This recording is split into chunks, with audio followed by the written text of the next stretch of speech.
들의 인생을 이렇게 지나면 살아가면서 만나게 되는 여러 가지 일들 중에서 좋은 사람을 만날 수 있다는 것은 이건 매우 큰 복입니다.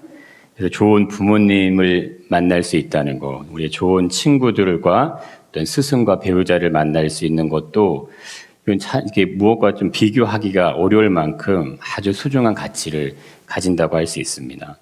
좋은 사람들이 있다는 것은 우리의 삶에 이제 좋은 열매들이 생겨나게 해주는 역할을 해주는데요. 그것이 인생의 삶의 이 목적을 건강하게, 인생을 건강하게 살아갈 수 있도록, 그리고 그 인생이 발전적으로 살아가게 하는 이제 힘을 이렇게 제공해 줍니다. 그러니까 의외로 근데 이 많은 분들이 내가 왜 살아야 하지? 이제 이런 의구심을 갖는 지금 시대는 더 이제 그런데요. 그런 감들이 많이 사실 있습니다. 그냥 어쩔 수 없으니까 그냥 책임감 때문에 어떤 삶에 주어진 문제들 때문에 산다는 분들도 또 간혹 계세요. 삶의 진정한 행복은 관계라는 것을 통해서 그 관계 안에서 만들어지게 됩니다. 그러니까 열심히 인생을 사는데 만약 이제 정말 행복한가? 어떤 기쁨, 어떤 즐거움 이런 것들이 많이 없다면, 쉽게 우리 말로 인생에 어떤 낙이 없다면, 이 즐거움이 없다면 어떨까? 그러니까 어떻게 보면 그것은 삶에 대한, 우리가 살아가고 있는 삶에 대한 진정한 만족이라는 것을 경험하지 못하고 맛보지 못하고 살아가고 있다, 이렇게 볼 수도 있다는 거예요.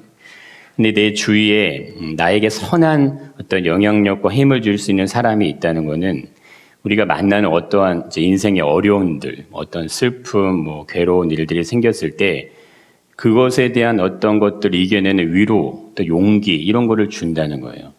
그러니까 좋은 나무가 좋은 열매를 만든다, 열매를 맺는다는 말씀처럼 나에게 선한 영향력과 지혜를 선물해주는 이 대상이 있다. 그건요, 나의 삶을, 내가 살아가는 인생을 지켜주는 지지대와 같은 역할을 해줍니다. 그러니까 사람은 여기서 절대 혼자 행복할 수 없고 또 혼자서 만족할 수는 없습니다. 그러니까 자신의 가치를 인정해 주는, 알아주는 대상이 필요하고 꼭 존재를 해야 됩니다. 그러니까 인생에서 만나게 되는 많은 일들을 그때 그것을 통해서 이겨내게 되고요. 극복하게 됩니다. 그래서 누구나 누가 내 옆에 있냐, 이건 매우 중요한 부분입니다. 그러니까 서로에게 이렇게 좋은 배우자, 좋은 부모, 좋은 자녀가 되는 건요, 매우 중요합니다. 옆에 한번 인사하시죠. 좋은 배우자가 돼주세요. 이렇게 한번 인사하세요. 예, 좋은 자녀, 좋은 엄마가 되었어요. 그래서 우리들이 삶에요, 이게 가만 보시면 누구를 만나느냐에 따라서요, 인생이 사실 달라지고요. 누구와 함께 하냐에 따라 삶이 이게 달라집니다. 좋은 생각과 가치를 가질 수 있다는 거, 이거 정말 매우 큰 은혜고요. 자산이야, 자산. 이건 돈으로 살 수 없는 건데, 이러한 것은 우리 삶에서 인격을 이렇게 건강하게 만들어줍니다. 이렇게 모나게 하는 것이 아니라 건강하게 만들어주고, 성품도 인격적인 성품으로 이렇게 우리를 만들어줍니다. 이것은 다 관계라는 거 안에서 형성이 돼서 주어진다는 거예요. 그냥 스스로 태어나서 나 홀로 깨닫는 게 아니고요. 그 모든 관계 속에서 그런 것들이 만들어진다는 거예요. 좋은 사람들은 나의 삶에 영향력과 열매를 가지게 해주는데, 이러한 영향력이라는 것이 우리의 삶에 가장 소중한 가치가 물질이나 어떤 성공, 번영, 이게 아니다. 이걸 알려준다는 거예요. 그건 누가 가르쳐주지 않아도요, 그런 것들이 정말 소중한 게 아니구나. 이거를 그냥 자신의 삶에서 터득하게 된다는 거예요. 그건 뭐냐? 사랑과의 관계 안에서 이루어지는 것. 그것을 통해서 알게 되는데, 그 안에서 자신이 받았던, 자신이 맛보았던 것들을 통해서 돈보다 이게 더 중요하구나. 성공, 이거보다 훨씬 더 중요하구나. 이런 것들을 배운다는 거예요. 안다는 거예요. 물질이 아무리 많아도요, 나를 위하는 사람이 없으면 인생은 불행할 수 있습니다. 성공과 출세를 얻었다고 해도 나와 함께하는 사람이 없으면은 가장 소중한 것을 잃어버리는 삶이 될 수 있습니다. 그러니까 나의 어떠한 삶의 어떤 위험 요소가 생겼을 때, 내가 기꺼이 함께 하겠다는 누군가가 있으면요, 헤쳐나갈 수 있죠. 누군가 한 사람만 제대로 나를 이해해 줄 수 있는 사람이 있다면 갈 수 있는데, 우리가 보세요. 차 한 잔을 마셔도요, 충분히 만족할 수 있는 사람이 있다면, 그냥 평범해 보이는 어떤 식탁을 가지는데도 행복을 느낄 수 있는 사람이 있다면, 이게 함께 한다는 것만으로도 위로가 되고 또 삶의 어떤 쉼이 되고 평안이 임할 수 있다면 이거 매우 정말 감사한 거죠. 정말 고마운 거죠. 그래서 사실 사람보다 더 소중한 것은 없습니다. 사람만큼 우리의 삶에 필요한 영역도 없습니다. 사람은 가만 보면 돈에 목말라하고 돈에 이렇게 따라가는 것 같지만 결국 가만 보면요, 돈이 아니고 다 사람에 대한 목마름을 다 가지고 있습니다. 그래서 돈이 있으면 다른 것은 없어도 괜찮다고 생각할 수 있지만 이제 그렇지 않다는 거예요. 물질이라는 것은 사람에게 도움은 되고 필요한 영역이 될 수는 있지만 그게 완전하게 사람을 채울 수 있는 건 아니라는 거죠. 돈보다는 사람이고 돈과는 비교될 수 없는 것이 사람이라는 거예요. 그 왜 그러냐 할 때 물질은요, 아시는 것처럼 있다가 없을 수가 있어요. 또 없다가도 어느 순간 또 생길 수도 있다는 거예요. 그러나 사람과 사람과의 관계는요, 그렇지 않다는 겁니다. 이건 묘한 겁니다. 한 번 금이 가고 한 번 깨지면요, 다시금 그걸 주워 담으려 해도 이게 잘 안 된다는 거예요.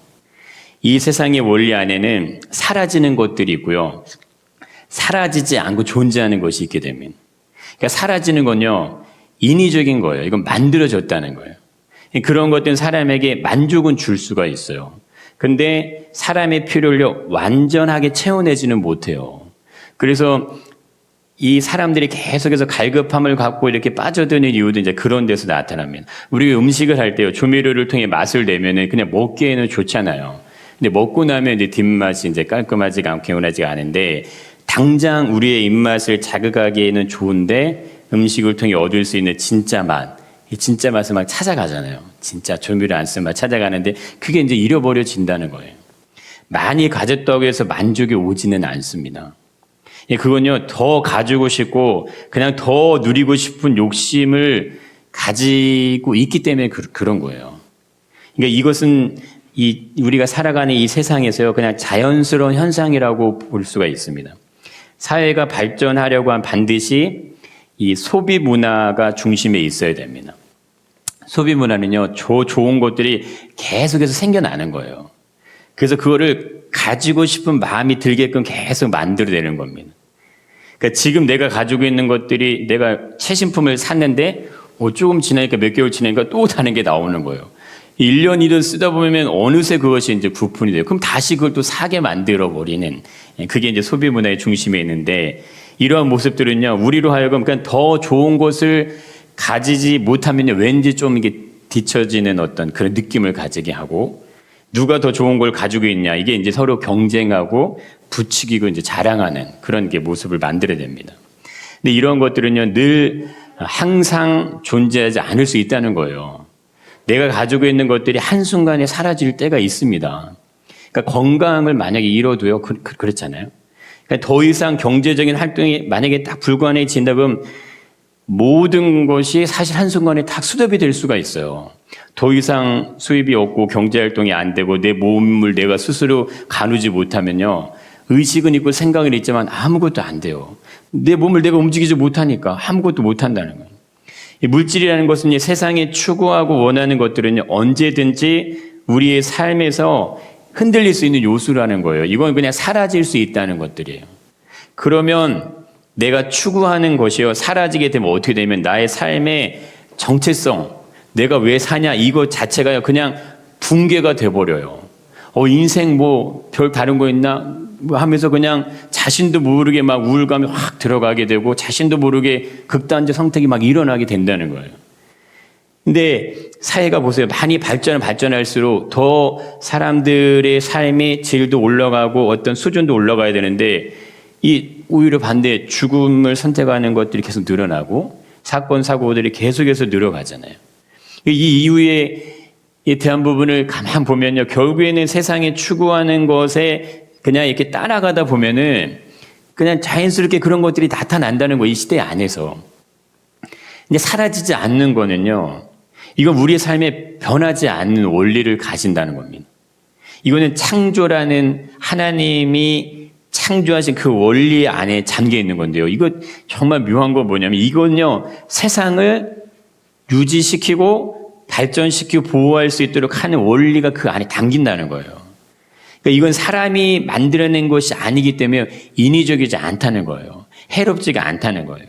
오히려 반대, 세상을 정말 발전시키되 모두가 함께 잘 살 수 있는 그런 모습을 만들어낼 수 있는 게 창조라는 그 원리 안에 담겨 있는 원리입니다. 그것이 사람에게 가장 필요한 영역이 뭘로 나타나냐면 우리로 본다면 만남과 관계라는 걸로 나타난다는 거예요. 그러니까 사람은 누구나 진정한 관계의 만남을 그리워해요. 진짜 믿을 만한 사람이 어디 있을까? 진짜 내 마음을 알아줄 만한 사람이 어디 있을까? 그 갈급하고 찾는다는 거예요. 그것에 대한 갈급함을 가지고 그 대상을 만나기를 원하는데, 근데 성경에서 우리에게 말씀해 주신 이 만남의 관계를 가장 잘 보여주는 부분이 어디냐 했을 때 거기 바로 부모와 자녀의 관계라는 겁니다. 부모가 없이 태어날 수 있는 자녀가 없고 반드시 부모가 존재를 해야 자녀가 생기는데, 이거는 그냥 그런가 보다가 아니고 부모라는 존재가 있어야 자녀라는 또 다른 생명의 시작이 가능하다는 원리를 가지게 한다는 거예요. 그건 하나님이 창조의 원리 안에 그거를 세팅을 해놨다는 겁니다. 그러니까 부모와 자녀의 원리 안에요, 창조주가 되시는 분하고 피조 세계, 피조물 전체 모든 피조물이 가지는 이 모습이 그 안에 축소돼서 그 안에 담겨 있다는 거예요. 그러니까 이거는 세상을 존재하게 하는 가장 기본적인 원리가 되는 겁니다. 그 안에 관계, 만남, 이것이 이루어지게 되는데 그것이 축복의 의미를 담고 있다는 것을 말해준다는 거예요. 자녀는 부모의 영향력과 보살핌을 절대적으로 의존하는 존재로 태어나잖아요. 근데 부모가 어떻게 자녀를 돌보고 키우냐에 따라서 이 자녀들의 삶의 질은 완전히 달라집니다. 이 자녀가 살아가는 인생 자체가 바뀐다는 거예요. 그러니까 좋은 부모는 자녀를 훌륭한 인격체로 돌보고 성장시켜낼 수 있게 됩니다. 그러니까 자연적으로 이렇게 돼요. 그렇게 태어나게 되고. 근데 여기에는 어떠한 우리가 이 세상 사회 가운데 살아갈 때 보여지는 서로 간의 어떤 계산적인 모습, 이게 존재하지 않는 거예요. 이게 참 묘한 겁니다. 예수님을 믿든 안 믿든 그걸 떠나서 부모와 자녀 간에, 건강한 부모와 자녀 간에는 그 모습이 나타난다는 거예요. 왜냐면은 너무 소중하기 때문에 그런 거예요. 그러니까 내 자녀하고 부모가 이 계산하지 않는 관계에 있는 건요, 그냥 이 자체가 너무 소중한 거예요. 그거를 일반적인 사람들도 아는 분들은 다 알고 있고, 그렇게 자녀를 키우는 분들도 그렇게 자녀를 키우고 있어요. 창세기 1장에 천지 창조에 대한 부분을 말씀하시고 하나님이 감탄사가 연이어서 계속 7번인가 나오는데, 그때 하나님 이렇게 얘기하시죠. 하나님 말씀 이렇게 얘기하시죠. 한번 읽어보겠습니다. 자, 보시기에 심히 좋았다라는 말씀 안에 담겨 있는 건요, 이 관계가 담기는 거예요. 그냥 하나님이 뭐를 딱 만들어 놓고 그래 내가 만든 창조 작품이 너무 좋네 이게 아니고, 그거하고 나하고가 그냥 이렇게 하나로 연결되어 있는 그 느낌. 그러니까 너는 내가 창조한 피조물에 불과하고 나는 창조주야, 이렇게 갭이 생기는 게 아니고요, 같이 하나로 연결되어 있는 걸 얘기하시는 거예요. 너를 보니까 내 마음이 너의 안에 있구나, 너를 보니까 내 사랑이 너의 안에 있구나, 이걸 얘기하신다는 거예요. 그래서 건강한 부모는 자신의 자녀에 대해서 어떠한 기준, 이거 제시하지 않는다는 겁니다. 그러니까 우리가 너희를 키우면서 이만큼 헌신하고 희생했으니까 너도 공부를 잘해야 되고 외모가 좋아야 되고 좋은 학교 가야 되고 좋은 직장 가야 되고, 이렇게 말하지 않는다는 거예요. 그러니까 다른 말을 합니다. 오히려 어떻게 하냐면 그냥 너는 훌륭한 인격체로 이 땅에 태어났어. 이게 정말 놀라운 표현이에요. 그냥 너 자신은 네가 무엇을 가지고 있든 네가 무엇을 할 수 있든 그게 중요한 게 아니고 너 자체로 이미 완전하고 완벽하고 훌륭한 인격체야. 이런 얘기를 해준다는 거예요. 내가 건강한 인격을 가질 수 있도록, 올바른 삶의 지혜와 방법들을 가질 수 있도록, 그래서 인생의 목적과 방향이요, 무엇인지를 알고 그걸 이해하고 살아갈 수 있도록 부모가 그 자녀들을 그렇게 양육해 준다는 거예요. 근데 이 책임이요, 부모에게 주어지는 거예요. 내게 생명을 주는 이유는 그 자녀들이 그렇게 보호되고 그렇게 사랑 안에서 커갈 수 있도록 만들어내라고 하는 어떠한 그 원리가 주어진다는 거예요.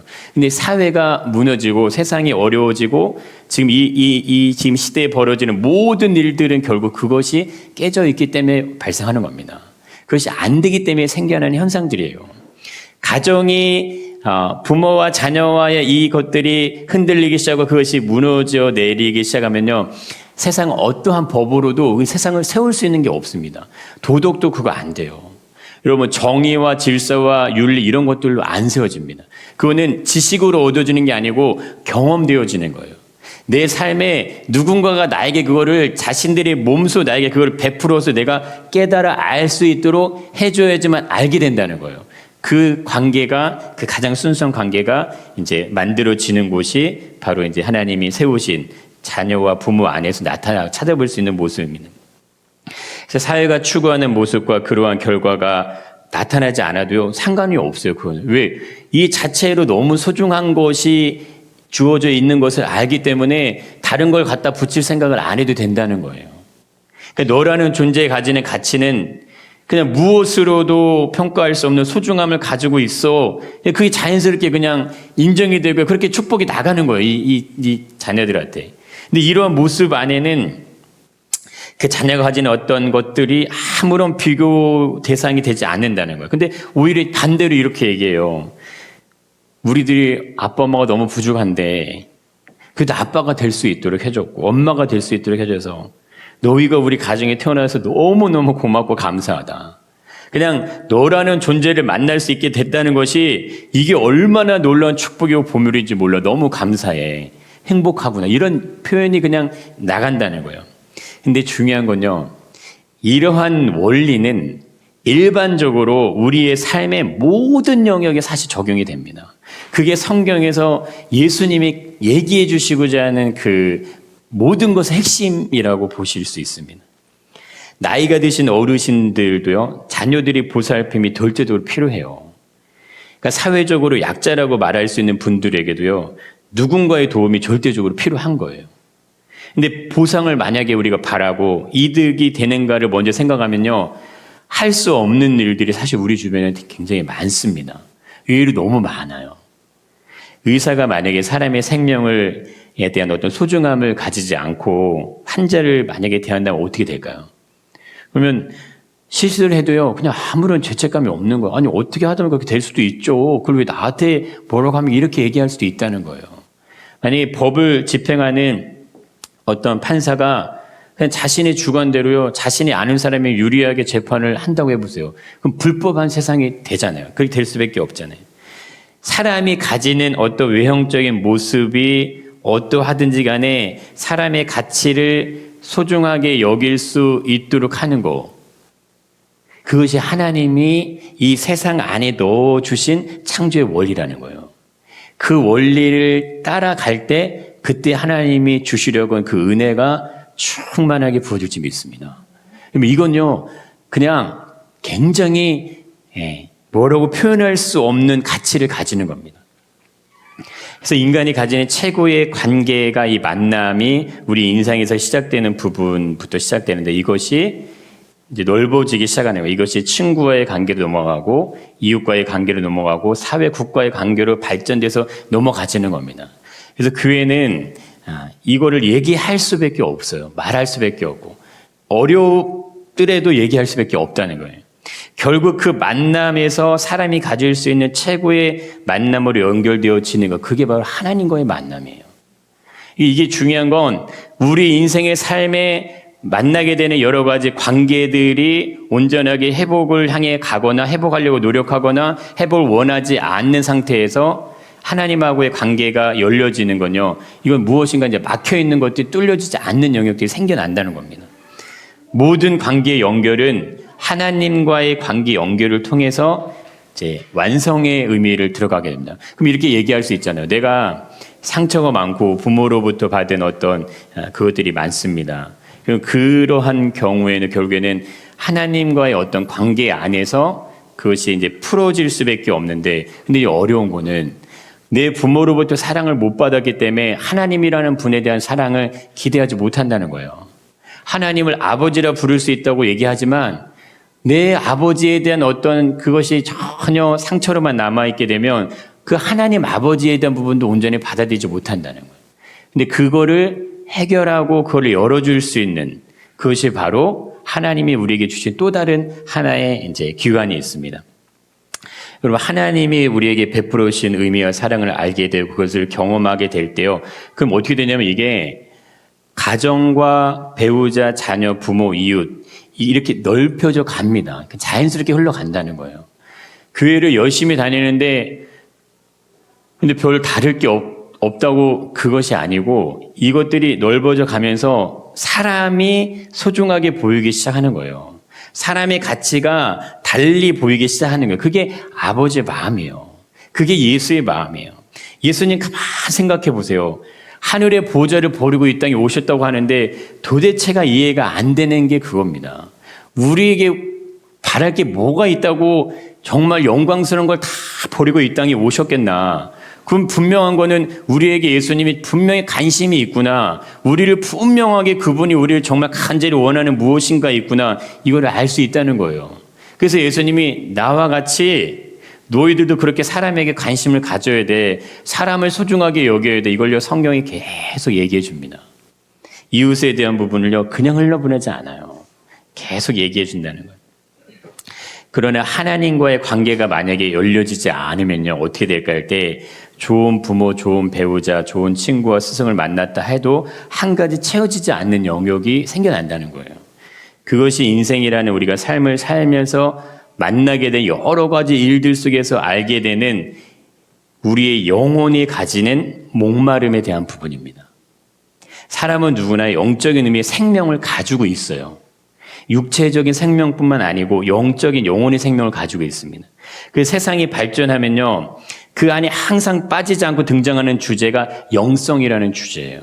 그냥 신에 대한 어떤 것들 믿지 않아도 영성이라는 주제가 탑으로 올라가 있습니다. 그래서 아시는 것처럼 이게 우리가 공연을 하거나 음반을 내거나 뭘 할 때 이렇게 고사를 지낼 때요. 가수들도 그런다. 신곡을 발표할 때 고사를 지내면 귀신이 지나가면 대박이 난다고 이렇게 얘기한다잖아요. 그러니까 그들도 그런 걸 아는 거예요. 이 뭔가 영적인 게 있어야지 성공할 수 있다는 걸 아는 거죠. 그것이 무엇인지 정확히 몰라도 그것이 분명히 필요하다는 이 느낌적으로 안다는 거죠. 근데 성경에서 말씀해주는 영혼에 대한 목마름의 의미는 인간은 하나님을 떠나서는 절대 살아갈 수 없는 존재라는 의미를 말해준다는 거예요. 무엇인가 나의 삶에 대한 채워지지 않는 영역이 생겨나는 것이 사람에게는 분명히 있습니다. 그게 없지 않아요. 근데 그것을 채울 수 있는 유일하신 분이 계신데 오직 그분만이 그걸 채워낼 수 있다는 거예요. 문제는 이러한 부분들을요, 느낄 수 있는 사람들이 있는데 그러지 못한 사람들도 있다는 거예요. 그러니까 너무나 갈급하고 목마른데 그 해답을요, 그냥 다른 데서 찾게끔 이 세상이 그걸 만든다는 거예요. 다른 데서 그것이 있는 것처럼 그거를 관심을 갖게 한다는 거예요. 이걸 세상이 끊임없이 유혹을 하는 거예요. 그러니까 너희 속에 존재하는 욕망에 대한 부분들을 계속 자극하는 거예요. 그것을 통해 사람들이 하여금요, 하나님이라는 분을 찾지 않도록 해요. 진짜 진리, 정말 이 땅을 창조하신 그분, 이런 복잡하고 어려운 주제들을요, 관심을 갖지 않게 한다는 거예요. 그래서 어떻게 하냐면 그분을 믿는 믿음이 우리 안에 생겨나지 않도록 계속 사건을 터뜨리고요, 사연을 만들어내고요, 그렇게 일들을 자꾸 만들어 그걸 지속적으로 방해해요. 그걸 현혹시키고 결국에는 어떻게 하나님을 완전히 떠나버리게 한다는 거예요. 이것을 이루기 위해 세상의 영적인 존재들이 가지는 강력한 무기, 그게 바로 쾌락이라는 겁니다. 쾌락은 이게 좀 굉장히 무서운 겁니다. 쾌락을 맛보게 되면 그냥 빠져들게 돼요.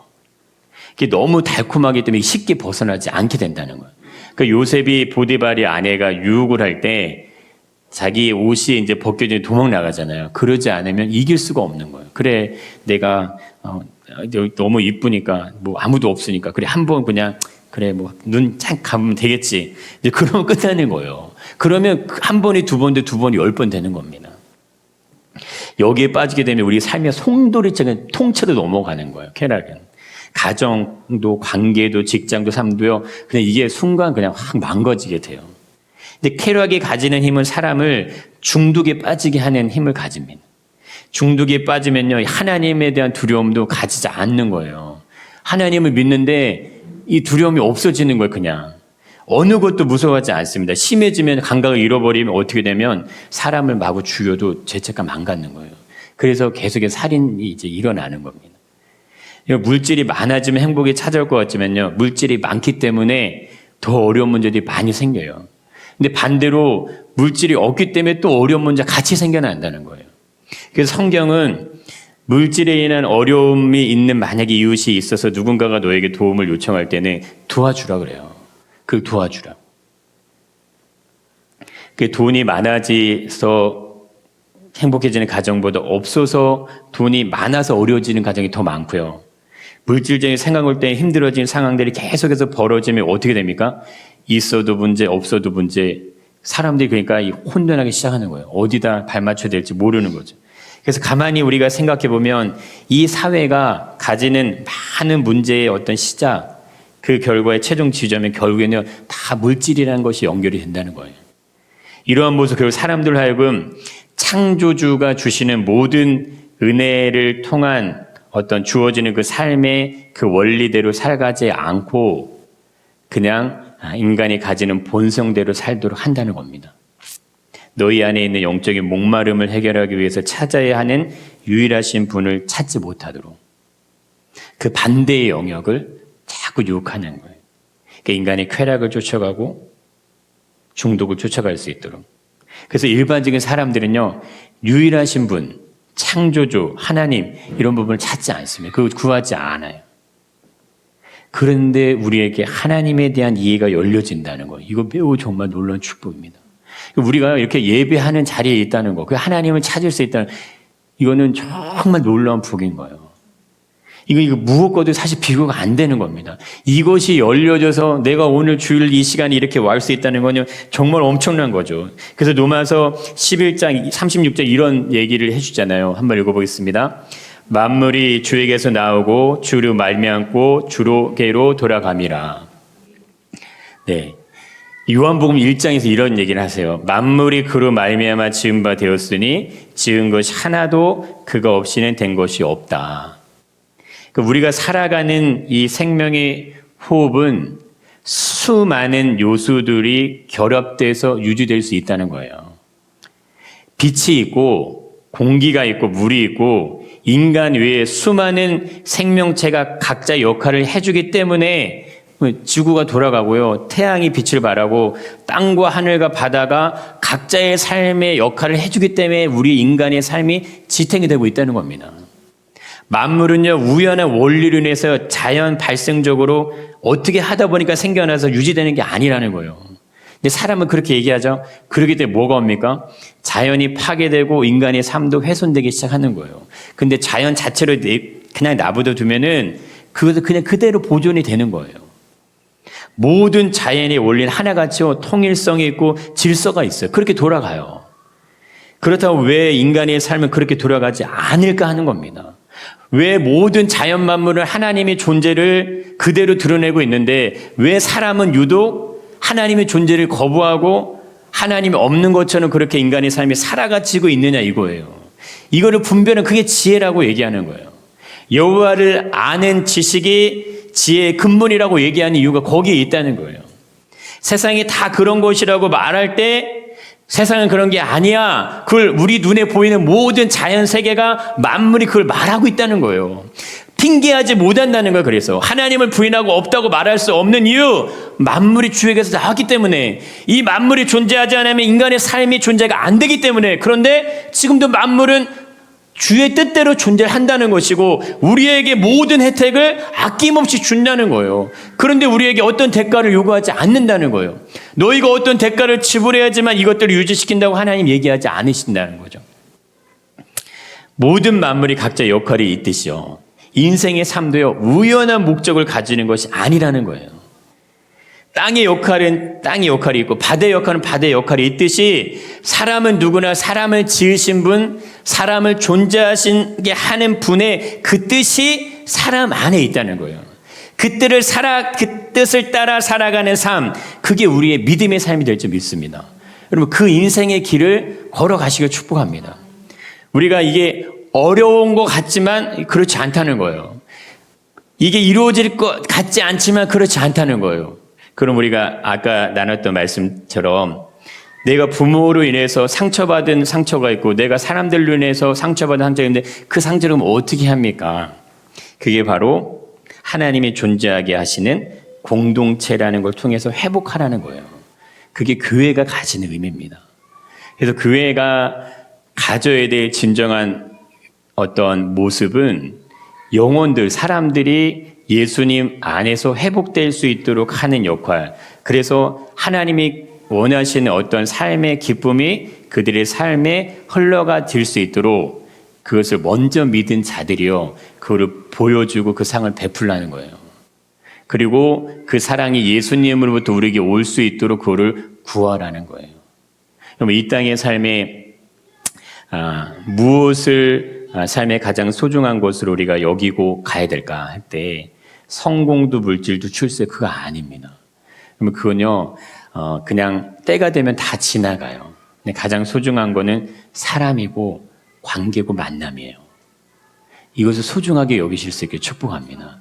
아무것도 아닌 것 같이 지나가다 우연히 스치는 것도 인연이라고 하는데 내 부모, 내 자녀, 내 가정, 내 가족, 그리고 우리 공동체 이게 아무런 의미 없이 작동되는 게 아니라는 거예요. 하나님이 살아계심을 어디서 우리가 경험할 수 있을까요? 하나님이 존재하신 그 은혜를 가장 깊이 이해할 수 있는 곳이 어딜까? 그것이 말씀을 펴서 읽고 기도하고 우리가 열심히 어떤 주의 일을 할 때 주어지고 그것이 아닙니다. 그것이 아니고 하나님이 우리에게 주신 모든 시간 안에서 하나님을 느낄 수 있게 하는 거예요. 모든 삶의 영역 안에서 내가 눈을 뜨고 눈을 감는 그 시간 안에서 그것들이 경험되어지게 하나님이 우리를 계속해서 비추시고 계신 거예요. 태양의 빛이 우리를 비추는 것처럼 우리가 호흡하기를 원하면 모든 바람과 공기가 우리 호흡을 통해서 우리 생명을 유지시키는 것처럼요. 하나님의 숨결이 우리를 계속해서 호흡하게 하시고 우리를 숨쉬게 해주시는 거예요. 동일한 겁니다. 우리가 어느 곳에 있고 어느 특정한 곳에서만 하나님의 임재가 일어나는 게 아니라는 거예요. 근데 그것을 인생인의 삶의 안에 딱 들어가 보면 우리가 가장 먼저 접해야 되는 것이 가정이고 가족이고 부부고 자녀고 우리 이웃이고 우리 삶이라는 거예요. 그럼 그것이 풀어지지 않게 되면 그것들이 열려지지 않게 되면 내 마음에 무거운 짐이 쌓이는 거예요. 어려운 짐들이 놓여 있는 거예요. 그거를 하나하나 어떻게 하면 하나님께서 주시는 그 방법을 통해서 열어갈 수 있을지를 배워가도록 그것을 세워가도록 그것이 열려지도록 그래야 복음이라는 것이 그것을 타고 이웃에게 열방이 흩어지는 겁니다. 이게 거꾸로 가지는 게 아니고 내 삶에서부터 시작되는 영역에서부터 하나하나 풀어져 나가는 거예요. 그런 은혜가 있으시 간절히 축복합니다. 여러분 인생은요 각자 도생이 아니에요. 우리가 각자 도생을 생각하고 삶을 살으라고 십자가를 예수님이 지신 게 아니라는 거예요. 십자가를 가만 생각해 보세요. 거긴요 연합과 일치가 있어요. 근데 그 연합과 일치를 보여주신 이유가 뭐겠냐 이거예요. 너희들에게 자기의 십자가를 지고 나를 따라오라고 말씀하신 의미가 무엇이겠냐 이거죠. 예수님을 따르는 많은 자들에게 자신의 십자가를 지지 않고 나를 따라오지 않으면 나에게 합당하지 않다고 얘기하신 이유가 뭐겠냐 이거예요. 모든 지체가 하나로 연결되어서 연합된 것, 그것이 예수님이 이 몸을 가지고 비유하신 몸의 비유 안에 들어가 있는 거예요. 어느 한 부분이 어느 한 지체가 어느 한 기관들이 망가지기만 해도 내 전신의 몸이 아픈데 이렇게 얘기하시잖아요. 성령 안에서 하나 되는 것을 경험할 수 우리 공동체가 될 수 있기를 축복합니다. 이건요 우리가 힘써서 열어가고 만들어 가야 되는 거예요. 오늘날 이 시대가 그것이 어렵다고 얘기할지 모르지만요 그렇지 않아요. 하나님 살아계시고 하나님의 영은 지금도 우리 가운데 충만하게 역사하신 지 믿습니다. 그래서 얼마만큼 우리가 정말 우리의 자신의 모습을 말씀에 비춰서 하나님 말씀을 의지하고 그 말씀이 우리에게 이루어질 수 있기를 구할 수 있냐. 그걸 찾고 그것이 우리가 그렇게 회복될 수 있도록 우리가 거기서 초점을 맞춰 가면 그 역사가 이루어질지 믿습니다.